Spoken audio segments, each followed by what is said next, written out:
ნატალურ რუკაში მშობლებზე არანაკლებ მნიშვნელოვან როლს ასრულებენ მშობლების მშობლები. ანუ ჩვენი ბებიები და ბაბუები. პირველი სახლი ასევე არის დედის მამის სახლი. ანუ ბაბუის სახლი დედის მხრიდან და ბებიის სახლი მამის მხრიდან ბებიის.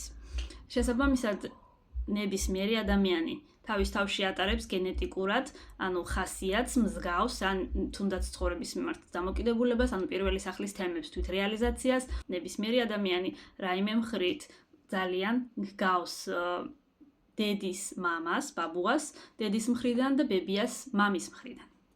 დააკვირდით, უსპიდის ნიშნიდან გამომდინარე პრინციპები იქნება მსგავსი, გამოვლინება იქნება მსგავსი, უბრალოდ ეს ხშირ შემთხვევაში არ ჩანს ისე ნათლად, ზოგთან ძალიან ნათლად ჩანს, ვინც იცნობს თავის ბებია ბაბუას კარგად, ზოგთან არც ისე კარგად ჩანს.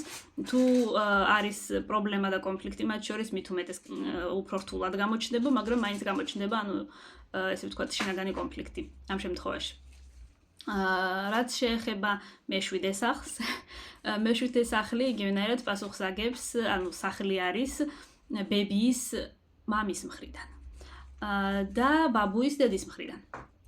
შესაბამისად, ურთიერთობებში, როდესაც საქმე ეხება ურთიერთობებს, საქმიანი იქნება თუ პირადი ოფიციალური ურთიერთობები, აქ უკვე პატერნი ამოდის უკვე აი ეს ბებიის მამის მხრიდან და ბაბუის დედის მხრიდან.